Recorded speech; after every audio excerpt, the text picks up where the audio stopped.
I fucking cried my balls out while watching this. Pokemon Ranger! I choose you!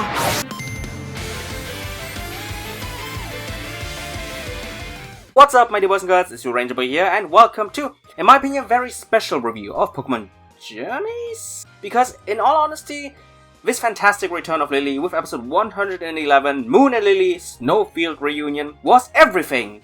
Everything but Pokemon Journeys. So if you want to know more, if you want to know my opinion, then grab some popcorn, grab some cookies, and let's do this. Although I stated that this episode doesn't really feel like Pokemon Journeys at all, at least it starts very Journeys-like, with Ash and friends receiving a message that a mysterious white and yellow Pokemon has been sighted in the Crown Tundra. And believe it or not, this is one of the few times where Ash and his friends actually appear, because the rest of the entire episode is all dedicated to the returning Lillie, welcome back little princess, Gladion, Edgelord alert! And Lusamine, waifu, who start off their return with a very emotional Lillie playing the piano while remembering her dad, until the moon searching gang gets interrupted by Magiana, directing the family towards a specific location at the Crown Tundra. Naturally, you can't just easily pass by that snowy area without any troubles, and soon the ongoing blizzard is too much for them, so they decided to camp for the night in a gigantic inflatable tent. The next day arrives and the Lillie family finally arrives at the specific location spotted by Magiana,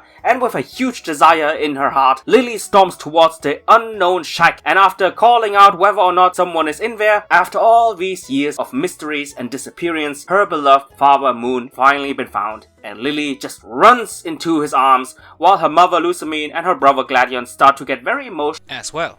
But plot twist, Moon doesn't remember anything. And the shocking twists don't even stop there. After some quick tea talk, Moon even reveals that he doesn't live alone in this building, but also with his daughter, Lillie? And when I saw that, I was like, what the fuck? And indeed, there was a second Lillie, which quickly reveals itself as a shiny Nihilego. But instead of calling it Nihilego, I will call it the other Lillie. And soon, you guys will know why. So of course, after seeing that Ultra Beast, it instantly triggers the Edgelord's instincts, and he immediately tries to attack the UB, but a very wise Lusamine stops her son, since attacking something that Moon perceives as his own daughter could potentially damage him mentally. So instead of that, both Lillie and Gladion are doing some detective work, with both realizing that all the mirrors have been removed and all of the windows have been darkened, so that the other Lillie's true identity wouldn't be revealed. While Lillie does some observation, the other Lillie is quietly observing her real-life counterpart, and as soon as the Alolan princess discovers Moon's old clothes, it immediately starts to attack Lillie until she got saved in time by Ash. After a very short introduction, we cut to a conversation between husband and wife,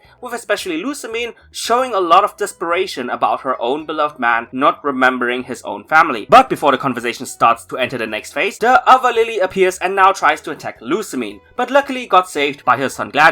But instead of showing hostility towards the Ultra Beast, Lillie arrives at the scenery and explains that the other Lillie never really intended to harm Moon, but in fact was actually the one saving Moon after his past traumatizing event with the Ultra Wormholes. And because it wanted to save Moon, it transported itself and Moon to the Crown Tundra via another wormhole, and also pretended to be his daughter Lillie so that Moon wouldn't be afraid of it. And since then, both were living a normal and happy life together. As soon as Moon stares into the mirror, he recollects everything, from the Ultra Wormhole incident until his family. And now we finally get the real reunion between father and family. And especially Lusamine just broke down in tears. And man, when I saw Lusamine just letting out all of her emotions from the last few years, man, I cried as well. And when the entire family hugged each other, I cried even more. But the tears won't stop flowing now, because even though the other Lillie was about to leave the family, Lillie grabs her arm and suggests her to stay with the family and accepting her as another Lillie, because she took care of Moon like he was her own dad.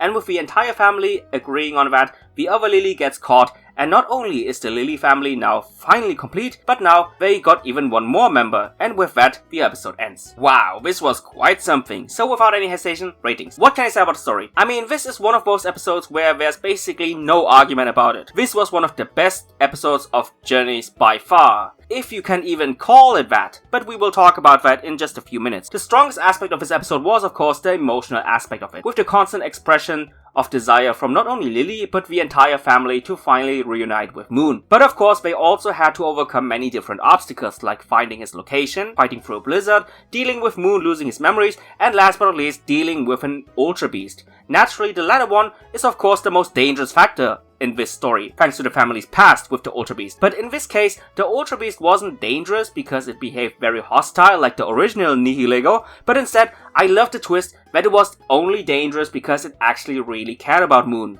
Going so far that it even considered itself as his own daughter. Another aspect I also really liked was the mystery aspect of this episode, with both Gladion and Lillie searching for clues, and like in the old days of Sun and Moon, Lillie lets her intellect and analysis shine here as well, which is an aspect of her that I always liked a lot about her. Last but not least, the ending really is something worth talking about, since it really pulled on your emotional strings, with especially the other Lillie now becoming a part of the family, despite it actually wanting to leave, until Lillie and the rest of the family declares her as a member of the family also, even going so far to call an Ultra Beast by the name of Lillie. So with that being said, I have to sadly nitpick on one aspect, which is, did this episode really need to be a Pokemon Journeys episode? In my opinion, this could have easily been a separate Sun and Moon episode by itself, or even a special Sun and Moon OVA, because the influence of the actual current generation was in my opinion so minuscule that you could have done this episode without them. Even that one scene where Ash saved Lillie could have been easily done by Gladion. The overall presence of the Gen 8 gang was so non-existent that they barely even had time to properly introduce themselves, let alone actually have an exchange of dialogue between them,